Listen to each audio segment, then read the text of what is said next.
الحمدللہ وحدہ لا شریک لہ والصلاۃ والسلام علی من لا نبی بعد۔ قربانی میں کون سے جانور ذبح کرنے ہیں، اس کی تفصیل کیا ہے؟ قرآن کریم سورۃ الحج آیت نمبر 34۔ اعوذ باللہ من الشیطان الرجیم وَلِكُلِّ أُمَّةٍ جَعَلْنَا مَنسَكًا لِيَذْكُرُوا اسْمَ اللَّهِ عَلَى مَا رَزَقَهُم مِّن بَهِيمَةِ الْأَنْعَامِ۔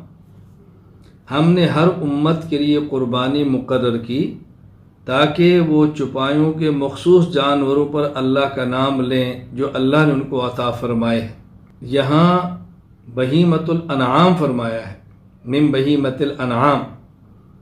بہیمۃ الانعام کی تفصیل کیا ہے، چوپایوں سے مراد کیا ہے، خود اس کی تفسیر قرآن کریم سورۃ الانعام آیت نمبر 142، 143، 144 میں موجود ہے۔ اعوذ باللہ من الشیطان الرجیم ثمانیۃ ازواج من الضأن اثنین ومن المعز اثنین قل آذکرین حرم ام الانثیین اما اشتملت علیہ ارحام الانثیین نبئونی بعلم ان کنتم صادقین ومن الابل اثنین ومن البقر اثنین قل آذکرین حرم ام الانثیین اما اشتملت علیہ ارحام الانثیین۔ یہاں 8 جانور بیان فرمائے، بھیڑ اور دمبا 2، بکری اور بکرا 4، گائے اور بیل 6، اونٹ اور اونٹنی 8۔ گویا 4 قسمیں ہیں، اور نر اور مادہ کریں گے تو 8 ہو جائیں گی۔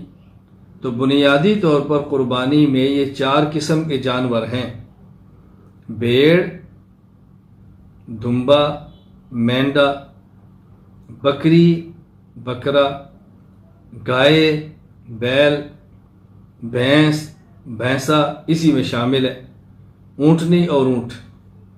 تو یہ جانور وہ ہیں کہ جن کو قربانی میں ذبح کیا جاتا ہے، اس کے علاوہ جانور قربانی میں ذبح نہیں کیے جاتے۔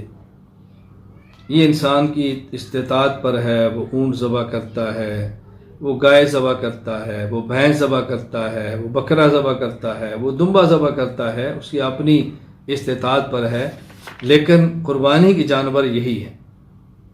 اللہ تعالی ہمیں عمل کی توفیق عطا فرمائے۔